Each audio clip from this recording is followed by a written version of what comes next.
Mughal school of miniature painting है, उसका origin development जो है हमने पढ़ लिया है सारा। तो नेक्स्ट अब हम उसके करैक्टरिस्टिक ऑफ मुगल पेंटिंग जो है वो पढ़ना स्टार्ट करेंगे। करैक्टर्स एंड उनके मेन फीचर्स जो हैं वो वही है, सेम है, आप इसमें कंफ्यूज मत हो, क्योंकि करैक्टरिस्टिक एंड जो उनके फीचर्स हैं वो सेम ही। अगर आपको क्वेश्चन आ जाएगा कि describe the main features of Mughal painting, तो आपने यही लिखना है, यही पॉइंट्स लिखने हैं कि उनका प्रोफाइल फेसेस कैसे थे, वो कैसे जो हैं वो फेसेस बनाते थे, या कलर स्कीम, उनका बॉर्डर, या उनका जो हिस्टोरिकल सीन है, फाइन लाइन ड्राइंग्स हैं। तो इसमें अब इसके जो करैक्टरिस्टिक हैं उसमें 14 या 15 करैक्टर्स दिए हैं, तो मैं आपको सारे एक्सप्लेन करूँगी। तो आपने एग्ज़ाम में अगर आपको फीचर्स पूछ रहे हैं या करैक्टर्स पूछ रहे हैं तो आपने यही लिखने हैं, क्योंकि अगर आपको साइलेंट फीचर्स पूछेंगे तो आपने जस्ट उनका शॉर्ट जो सिंगल लाइन में उनके जो हम फीचर्स एक्सप्लेन करते हैं वो अटैम्प्ट करेंगे। अगर आपको बोल रहे हैं कि आप डिटेल में उनको बताएं या उनको उनकी डिटेल बताएं, तो आपने यही सारे करैक्टर्स जो हैं वो उसमें लिखने हैं। तो हम द वेरी फर्स्ट जो है करैक्टर्स इसमें जो हम स्टार्ट करते हैं करैक्टरिस्टिक, एंड फर्स्ट जो है वो है प्रोफाइल फेसेस। अब इसमें जो है मुग़ल स्कूल में जो प्रोफाइल फेसेस, तो अब आप देख रहे हैं कि हर एक जो करैक्टरिस्टिक हमने पीछे भी पढ़े हैं राजस्थानी पहाड़ी में, तो उसमें भी प्रोफाइल फेसेस, कलर स्कीम, या जो सेम हेडिंग के जो हैं करैक्टरिस्टिक वो हमें हम पढ़ रहे हैं। तो लेकिन सभी में कुछ ना कुछ चेंज है, ये नहीं है कि मतलब सभी के जो प्रोफाइल फेसेस में, अगर हम प्रोफाइल फेसेस एक हाइडिंग है हमारे सामने, तो उसमें जो उन्होंने एक्सप्लेन किया है तो वो सेम आपको उन्होंने एक्सप्लेन किया है या डिस्क्राइब किया है। सभी के जो करैक्टरिस्टिक हैं वो चेंज हैं। अब उन्होंने उनको मुग़ल स्कूल के अकॉर्डिंगली एक्सप्लेन किया है कि मुग़ल स्कूल में जो प्रोफाइल फेसेस थे वो कैसे थे, या उन्होंने कैसे फेसेस बनाए हैं। ठीक है, अब हम इसको पढ़ना स्टार्ट करते हैं। Profile of faces in the main characteristic of Mughal school. अब इसमें हमें ये बता रहे हैं कि प्रोफाइल फेसेस जो हैं, साइड फेसेस जो हैं, वो मेन करैक्टर है मुग़ल स्कूल का, करैक्टरिस्टिक है। Most of the portraits are एक चश्म, सिंगल आई और प्रोफाइल। इसमें हमें ये बता रहे हैं कि मोस्ट ऑफ द जो पोर्ट्रेट्स हैं, ज़्यादा जो पोर्ट्रेट हैं वो एक चश्म में बने हैं, सिंगल आई के अकॉर्डिंगली उन्होंने जो पोर्ट्रेट्स हैं वो बनाए हुए हैं। And where the figures are full और half but the faces are एक चश्म। वो कह रहे हैं कि अगर चाहे फिगर वो फुल है या हाफ है, बट उन्होंने फेसेस जो है वो एक चश्म ही बनाए हैं, साइड फेसेस ही बनाए हैं। अगर उन्होंने फुल फिगर बनाई हुई है कहीं पे, या कहीं पे हाफ फिगर बना दी हुई है, बट उन्होंने जो फेसेस का स्टाइल है वो सेम ही रखा है। उन्होंने सिंगल आई प्रोफाइल फेसेस, एक चश्म फेसेस जो है वही बनाए हैं। But in Iran painting 1.5 चश्म 1.5 I faces were drawn. अब मुग़ल स्कूल में तो प्रोफाइल फेसेस बने हैं, लेकिन वो कह रहे हैं कि ईरान में जो पेंटिंग्स की गई हैं, ईरानियन पेंटिंग्स जो हैं, उनमें 1.5 चश्म के फेसेस जो हैं वो बनाए गए हैं।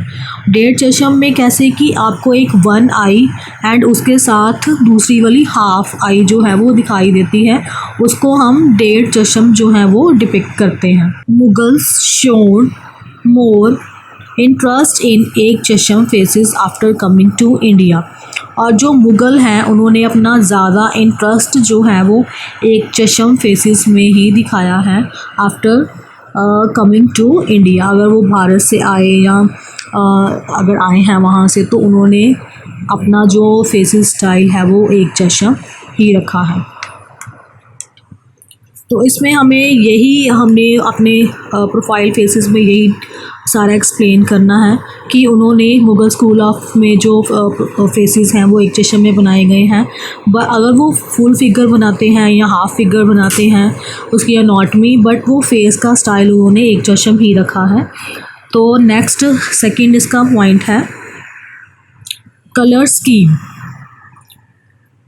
कलर स्कीम में हमें अब क्या बताया गया है, mostly mineral and natural colour are used.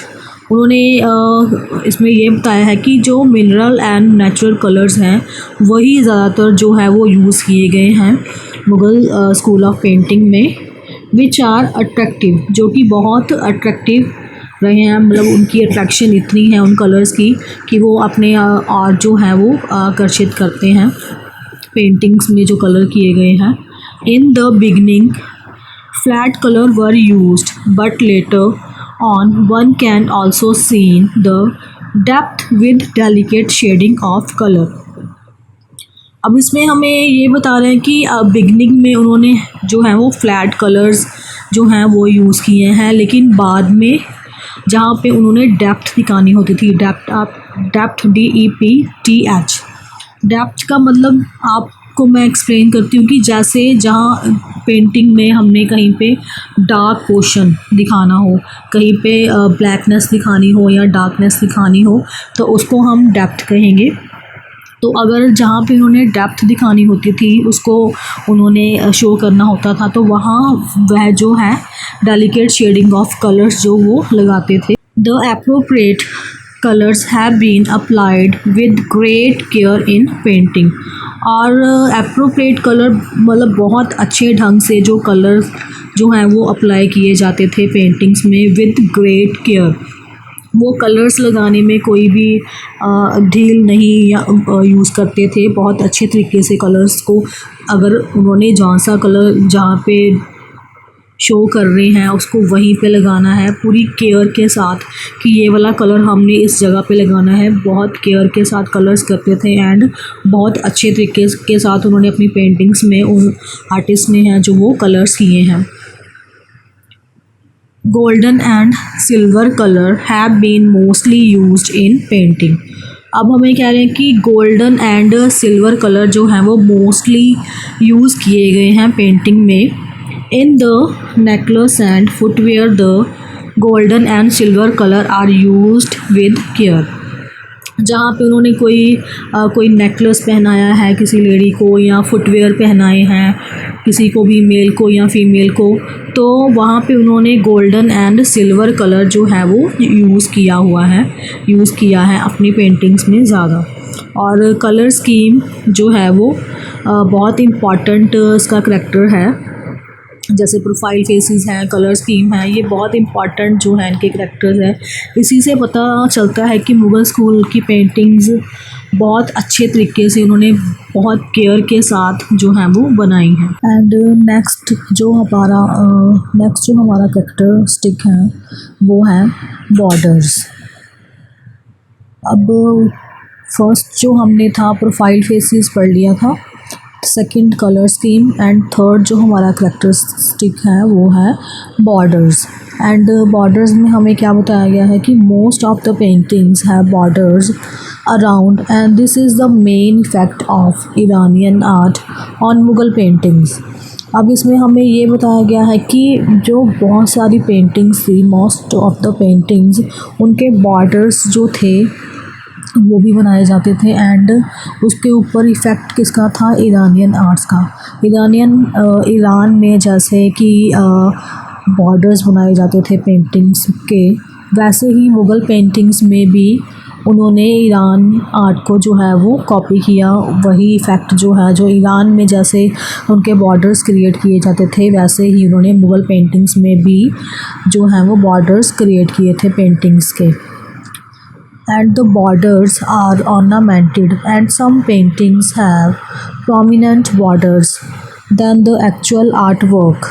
अब जो है बॉर्डर्स जो थे वो बहुत ही ऑर्नामेंटेड, बहुत सजावटी बॉर्डर्स जो थे वो बनाए जाते थे। And some paintings have prominent होता है कि बहुत प्रसिद्ध, कि कुछ पेंटिंग्स जो थी उनके जो बॉर्डर्स थे वो बहुत सजावटी बनाए जाते थे एंड कुछ जो थी वो बहुत प्रसिद्ध थे बॉर्डर्स।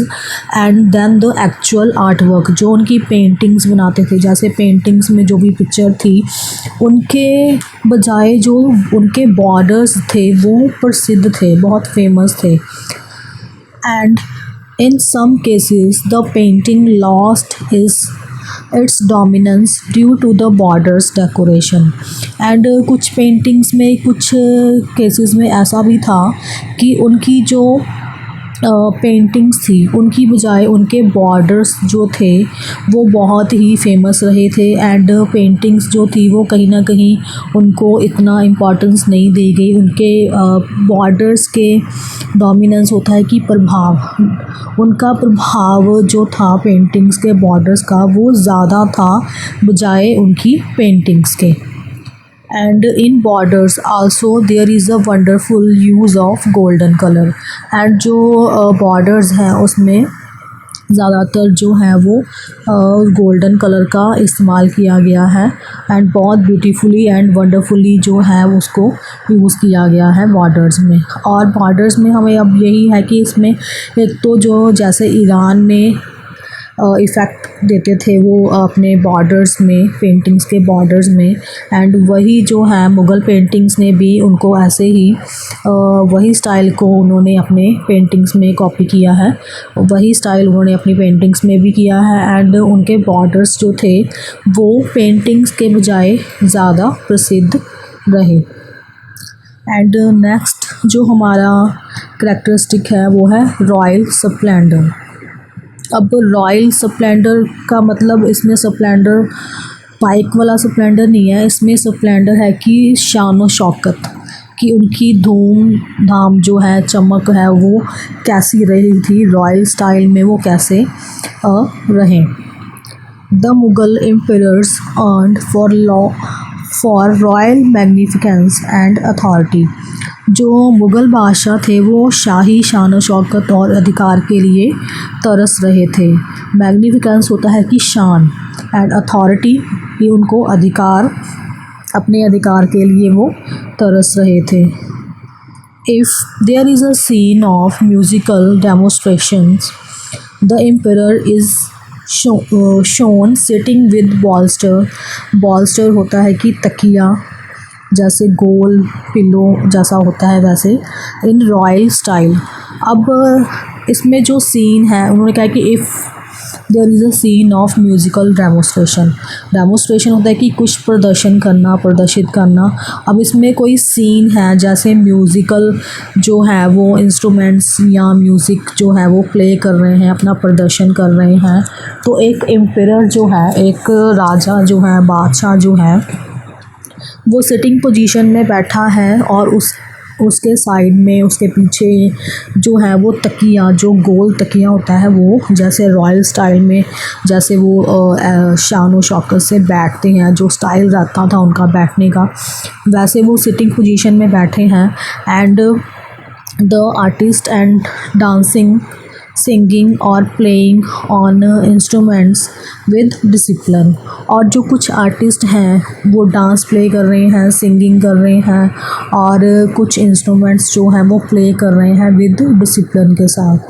तो वो सारा सीन जो है वो जो थे वो आर्टिस्ट पेंट करते थे, कि जैसे आपको भी पता है कि जैसे हम पिक्चर्स में भी ऐसे सीन देखते हैं कि राजा जो है एक बहुत बड़े सिंहासन के ऊपर उसको बिठाया, सिटिंग पोजीशन में होते हैं, वो बैठे होते हैं। एंड उनके साइड्स में, उनके बैक में जो है वो पिल्लोज़ पड़े होते हैं, गोल स्टाइल के पिल्लोज़। एंड उनके सामने जो है कुछ नर्तकी या डांसर्स जो होती हैं वो डांस प्ले कर रही होती हैं। एंड कुछ सिंगर्स जो हैं वो सिंगिंग कर रहे होते हैं, इंस्ट्रूमेंट्स प्ले कर रहे होते हैं। तो वो सारा सीन जो है वो एक रॉयल स्प्लेंडर के अकॉर्डिंग एंड रॉयल स्टाइल के अकॉर्डिंगली सीन होता है। And we find typical atmosphere of royalty even in the gathering for pleasure। and वो जो सारा जो एटमॉस्फेयर होता है, एंड वो जो गैदरिंग की होती है उन्होंने, बहुत सारे और भी जो किंग्स होते हैं वो पास में साइड्स में बैठे होते हैं, उनके जो उनके रॉयल उनके जो होते हैं। एंड वो सारा जो सीन होता है एक खुशी प्रदर्शन के लिए होता है, जस्ट इंजॉयमेंट के लिए वो सारा सीन जो है वो अपना जो है वो पेंट करवाते थे या अपना वो वहाँ पे बैठते थे। एंड इसमें नेक्स्ट जो हमारा करैक्टरिस्टिक है वो है historical scenes. Mostly historical scenes have been painted in Mughal school. इसमें हमें ये बताया गया है कि मोस्टली जो हिस्टोरिकल सीन्स हैं वो मुगल स्कूल में जो है वो पेंट किए गए हैं। And maximum paintings of historical scenes were done in Akbar's time. And maximum बहुत सारे मैक्सिमम सीन्स जो हैं वो अकबर के टाइम पीरियड में जो हैं वो पेंट किए गए हैं historical scenes. Because he gave much importance to the manuscripts paintings such as किस्सा अनिर हमज़ा। और जैसे कह रहे हैं कि वो जो अकबर थे वो बहुत इम्पोर्टेंस देते थे मैन्यूस्क्रिप्ट्स पेंटिंग्स को। जैसे उनका एक एग्ज़ाम्पल इसमें दे रहे हैं किस्सा अनिर हमज़ा। मैन्यूस्क्रिप्ट्स होता है कि जो रिटन वर्क होता है जिसमें शॉर्ट स्टोरीज़ होती हैं, तो वो अकबर के टाइम पीरियड में ऐसे हिस्टोरिकल सीन्स जो हैं वो बहुत ज़्यादा जो हैं वो पेंट किए गए थे। नेक्स्ट इसमें अब करेक्टरिस्टिक है फाइन लाइन ड्राइंग। और इसमें हमें अब क्या बता रहे हैं कि the beautiful thin and thick fine lines can be judged by the portrait paintings of that style. अब इसमें है कि जो फाइन लाइन ड्राइंग है वो कह रहे हैं कि अगर कहीं पे पतली या मोटी जो लाइन बनाई गई हैं उसको हम जज कर सकते हैं, उसका हम अंदाज़ा लगा सकते हैं उनके पोर्ट्रेट से, उनके स्टाइल ऑफ पोर्ट्रेट से कि उनके पोर्ट्रेट्स कैसे बने, क्योंकि उन्होंने अपने पोर्ट्रेट में हर एक जो है वो डिटेल, हर एक मिनिएचर वर्क किया है, डिटेल दिखाई है। तो हम उनके पोर्ट्रेट से उनकी जो लाइन ड्राइंग उन्होंने की है, उनका जो स्टाइल रहा है उसको हम जज कर सकते हैं। The artist have tried to paint each and every facial part. और आर्टिस्ट ने अपनी पेंटिंग्स में फेस का ईच जो पार्ट है, फेशियल पार्ट जो है वो उन्होंने पेंट किया है। उन्होंने ऐसा नहीं किया कि उन्होंने जस्ट शो कर दिया है। अगर उन्होंने साइड प्रोफाइल फेसेस भी बनाए हैं तो उनको भी उन्होंने एकदम बहुत अच्छे तरीके से हर एक डिटेल दिखाई है उसमें, विच इज़ रियली वंडरफुल, जो कि बहुत ही अच्छे तरीके हैं इससे बनाए गए हैं और बहुत ही सुंदर दिखते हैं। And minute detail are shown with fine line. और मिनट डिटेल जो है वो शो होती हैं उनकी लाइंस के अकॉर्डिंग, उनकी फाइन लाइंस जो हैं उन्होंने लाइंस में जो काम किया है। क्योंकि अगर हम पोर्ट्रेट्स या कोई भी एक पिक्चर बनाते हैं तो लाइन जो है वो तो एक मेन पार्ट है, क्योंकि विदाउट लाइन ड्राइंग कि हम कोई भी पिक्चर जो है वो ड्रॉ नहीं कर सकते, कुछ भी हम बना नहीं सकते। तो ये एक मेन करैक्टरिस्टिक है कि लाइंस जो हैं उनको हम किस तरह से मोल्ड करके सीधी या उनको तिरछी करके तो हम एक पोर्ट्रेट जो है वो क्रिएट कर देते हैं। क्योंकि पोर्ट्रेट बनाने में बहुत टाइम लगता है एंड जो पोर्ट्रेट होता है उसमें हम कहीं पे बिल्कुल कहीं पे हमें बारीक लाइन लगानी होती है और कहीं पे हमें बहुत ज़्यादा मोटी लाइन लगानी होती है उसका इफ़ेक्ट देने के लिए। अगर हम अकबर का पोर्ट्रेट बना रहे हैं तो अकबर का इन्फ्लुएंस उस पोर्ट्रेट में होना चाहिए कि ये अकबर का पोर्ट्रेट है, तो वो जो उनके फ़ीचर्स हैं, अकबर के जो फ़ीचर्स हैं वही फ़ीचर्स हमने अपने ड्राइंग में लाने होते हैं। तो हम उसको एज इट इज़ जो है वो लाइन के अकॉर्डिंगली बहुत अच्छे तरीके से डिपिक्ट कर पाते हैं। नेक्स्ट अब इसमें जो 7th करैक्टर है वो है portraits painting. Characteristic portrait paintings. There is an abundance of portrait painting in the Mughal school. अब इसमें हमें ये बताया गया है कि जो पोर्ट्रेट पेंटिंग है मुग़ल स्कूल ऑफ आर्ट में जो पोर्ट्रेट पेंटिंग्स हैं वो बहुत ही भरमार, अब डांस का मतलब होता है कि बहुत ही भरमार, रिचनेस एंड ग्रेटनेस जो है वो वैसी पेंटिंग है जिसमें जिनके पोर्ट्रेट्स में बहुत रिचनेस एंड ग्रेटनेस जो है वो दिखाई देती है। एंड बहुत ही ब्यूटीफुल पेंटिंग्स जो हैं वो portrait paintings in Mughal school में हैं। Portraits of sant have also been painted along with emperors. और जो साधु संत होते हैं उनकी पेंटिंग्स जो हैं पोर्ट्रेट्स की वो भी बनाई गई हैं।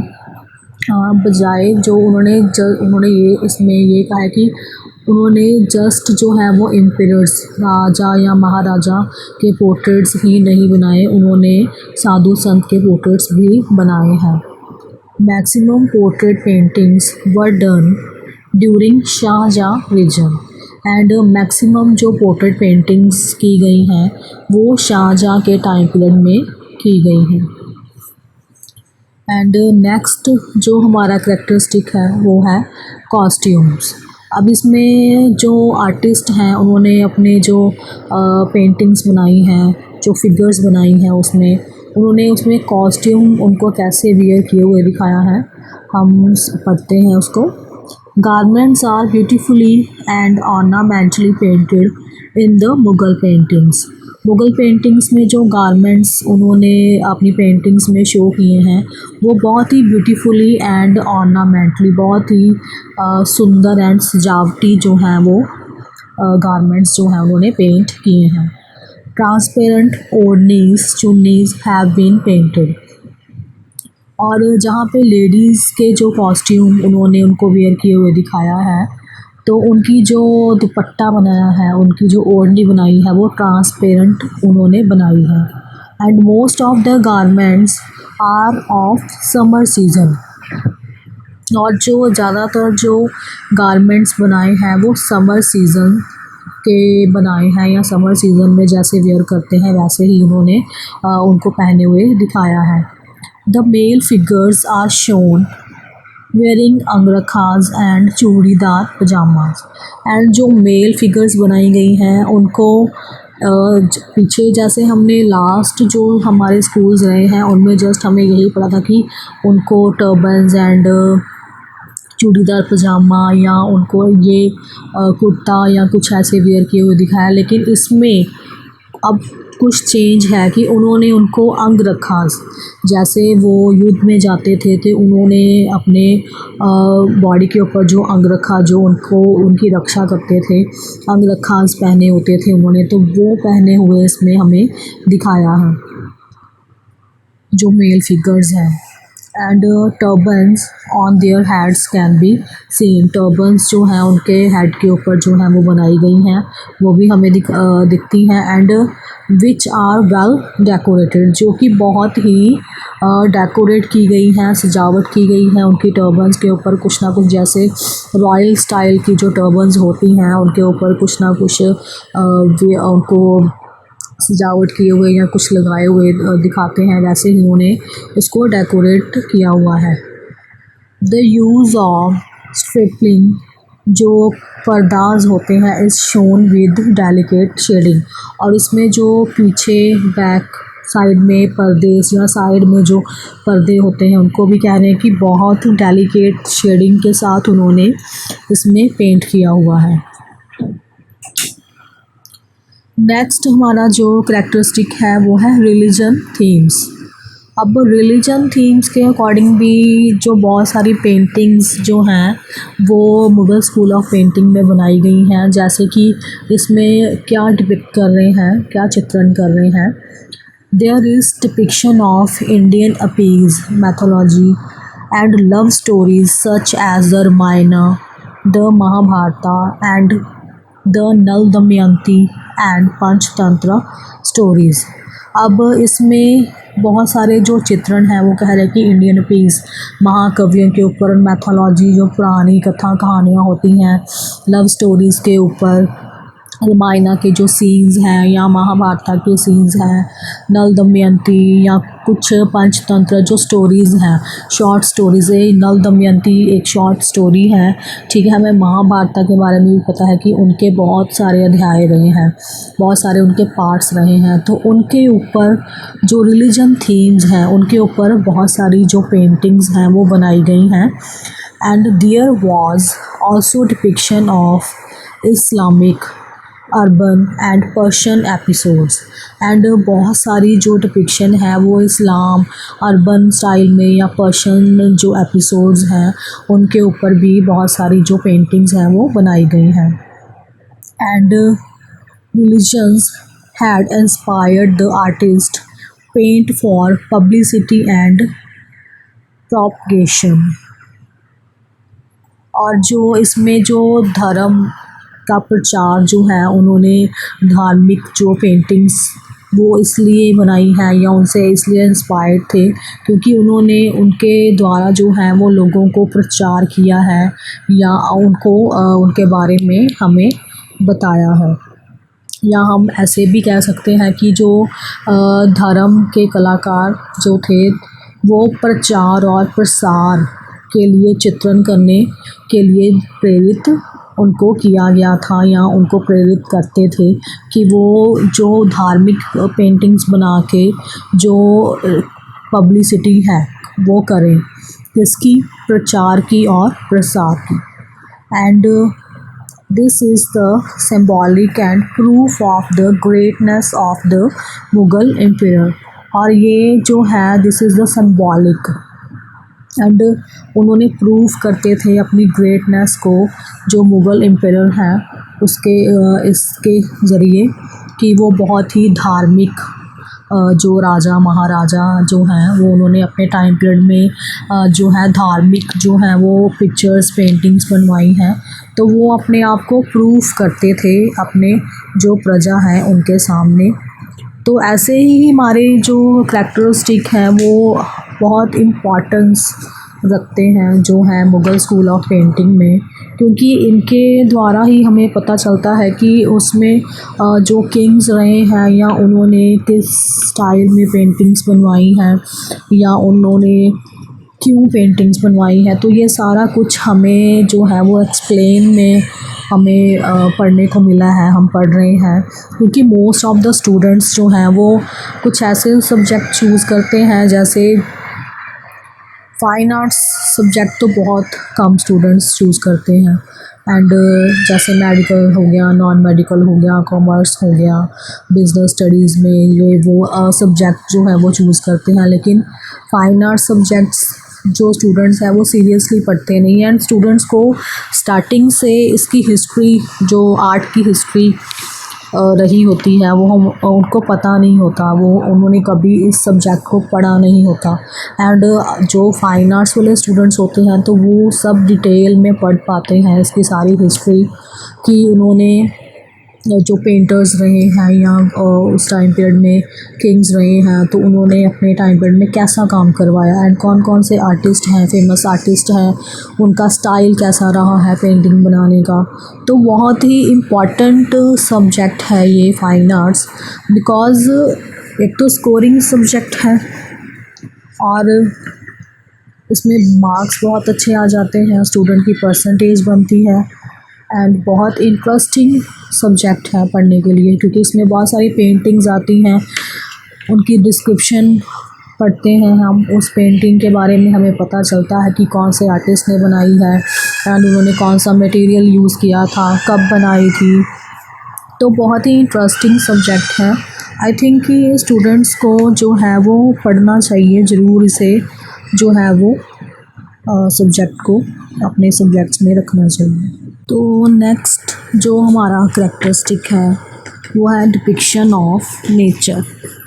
डिपिक्शन ऑफ नेचर में हमें क्या बताया गया है कि the trees, plants, rivers and mountains etcetera have been beautifully depicted in Mughal painting. Mughal painting में जो trees, plants and river, mountains जो हैं वो ब्यूटीफुली बहुत अच्छे तरीके से, बहुत सुंदर ढंग से जो हैं वो चित्रण किए गए हैं। The natural scenes painted shown hunting scenes, battle scenes, a lion is shown trying to eat his prey। prey का मतलब होता है कि शिकार। अब जो नेचुरल सीन्स हैं उनमें हंटिंग सीन्स बनाए गए हैं, बैटल सीन्स बनाए गए हैं, लड़ाई वाले जो सीन्स होते हैं, और एक लॉयन जो कि अपने शिकार को खाने की कोशिश कर रहा है, ट्राई कर रहा है। ऐसे सीन्स जो हैं वो नेचर को डिपिक्ट करते हैं एंड नेचुरल सीन्स होते हैं, तो वो इसमें डिपिक्शन किए गए हैं। If there had been 3 type of trees in a painting, their leaves were painted differently with accuracy। और अगर इसमें कह रहे हैं कि अगर एक पेंटिंग में तीन जो ट्रीज़ बनाए गए हैं तो वो तीनों ट्रीज़ के जो लीव्स हैं वो सेम नहीं हैं और उनको डिफरेंट बनाया गया है। पूरी एक्यूरेंसी के साथ उनके लीव्स जो हैं डिफरेंट डिफरेंट शेप्स के बनाए गए हैं और उनको सेम ढंग से जो है वो नहीं बनाया गया। नेक्स्ट जो इसमें करेक्टरिस्टिक है वो है depiction of animals and birds. और इसमें हमें क्या बता रहे हैं कि depiction of animal and birds in the painting is one of the main characteristic of Mughal art. क्योंकि इसमें बहुत सारे एनिमल्स एंड बर्ड्स की पेंटिंग्स बनी हैं तो इसलिए ये इसका जो मेन बोल रहे हैं कि करेक्टरिस्टिक है कि मुग़ल स्कूल में जो है depiction of animals and birds चित्रण किए गए हैं। Ustad Mansur was the best bird painter. जो उस्ताद मंसूर थे वो बर्ड बनाने के जो बेस्ट जो आर्टिस्ट थे, पेंटर थे, उन्होंने बर्ड पेंटिंग्स जो हैं वो बहुत सारी बनाई थी। He painted different birds quite freely. उन्होंने जो बर्ड्स डिफरेंट डिफरेंट बर्ड्स जो हैं उनको काफ़ी खुलकर एंड फ्रीली जो है वो बनाया है। और वो डिफरेंट डिफरेंट बर्ड स्टडी करते थे, उनको ला के अपने पास रखते थे और उनको स्टडी करते थे अच्छी तरह और उनकी पेंटिंग्स जो थे वो बनाते थे। A falcon on a perch bird rest is matchless painting. अब इसमें जो है फैल्कन होता है बाज। फैल्कन जो है उसको एक बर्ड रेस्ट के ऊपर जो है वो पेंटिंग जो है वो पेंट की गई है, उस्ताद मंसूर की पेंटिंग है। And elephant fights, camel fights have also been painted beautifully. अब इसमें एनिमल की जो फ़ाइट्स हैं, जैसे एलिफेंट फ़ाइट है, कैमल फ़ाइट है, उस तरीके के सीन जो हैं वो भी ब्यूटीफुली जो है वो पेंट किए गए हैं। Lion, tiger, horses and gods etcetera have been depicted marvellously. अद्भुत रूप से कि बहुत अच्छे ढंग से जो है वो जो एनिमल्स हैं उनको पेंट किया गया है, डिपिक्ट किया गया है। नेक्स्ट जो हमारा करेक्टर है वो है ऑर्नामेंटल डिज़ाइन। ऑर्नामेंटल डिज़ाइन जो होता है कि जैसे छतों के ऊपर या फ्लोर्स के ऊपर जो हम डिज़ाइनिंग करते हैं तो उस तरीके से की सजावट की हुई है उन्होंने। जैसे the painting depicted coat have been ornamental design of walls on walls of palaces, ceiling and floors. अब जो इसमें जो कोट होता है कि दरबार, राज्य दरबार में उन्होंने कहा है कि जो उनके पैलेस हैं, उनकी जो महल थे उनके, उनकी सीलिंग जो थी उनके छतों के ऊपर या उनके सीलिंग्स के ऊपर उन्होंने जो है वो डिज़ाइंस बनाए हुए हैं, डिज़ाइनिंग की हुई है। The designs are geometrical and floral, creepers are rhythmic and smooth.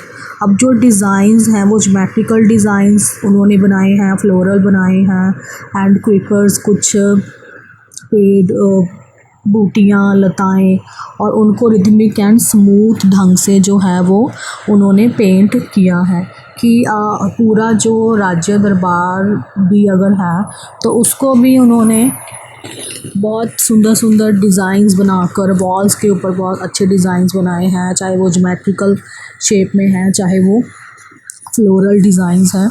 बहुत अच्छे ढंग से जो है वो उनको डिज़ाइनिंग की गई है।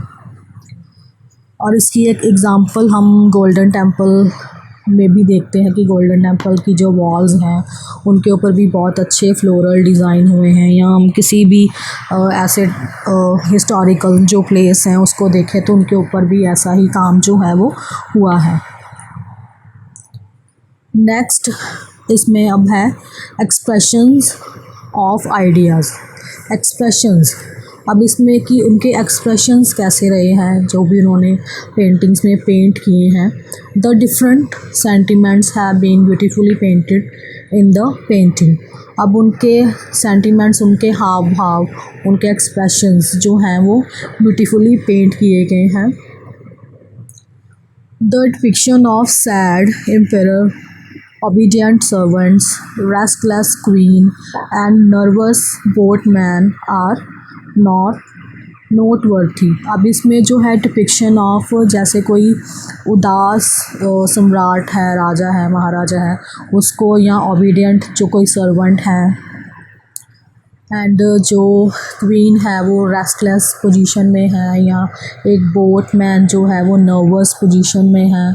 तो इस तरह के जो सीन हैं कि उनके एक्सप्रेशंस के ऊपर भी बहुत उन्होंने अच्छे ढंग से जो है वो डिपिक्शन की है।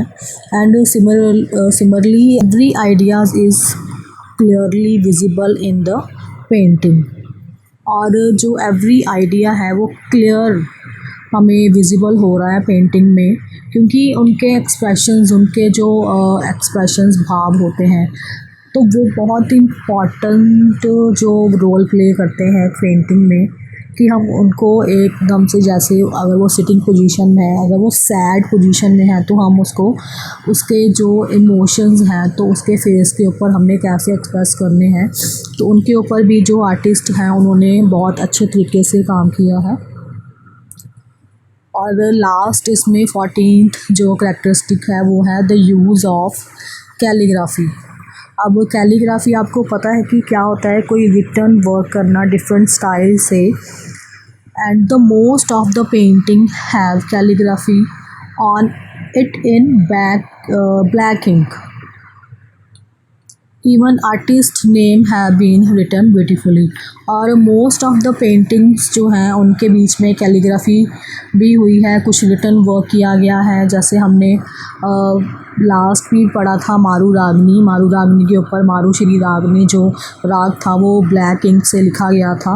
और मोस्ट ऑफ द जो पेंटर्स हैं, आर्टिस्ट रहे हैं, उन्होंने रिटन वर्क के लिए ब्लैक जो इंक है वही यूज़ की है। एंड बहुत सारे जो आर्टिस्ट हैं उन्होंने अपना नेम राइट किया है अपनी पेंटिंग के ऊपर या पेंटिंग में। तो ऐसा जो है कैलीग्राफी का वर्क भी जो है वो बहुत हुआ है मुग़ल स्कूल ऑफ पेंटिंग्स में।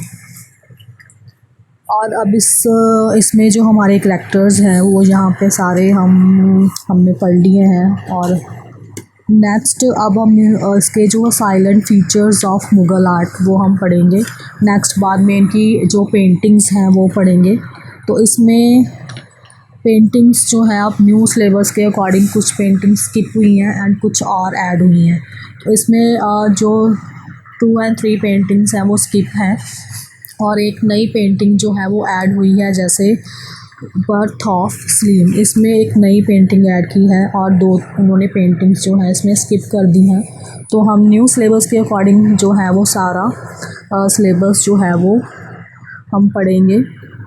तो यहीं पे आपके करैक्टर्स जो हैं वो ख़त्म होते हैं।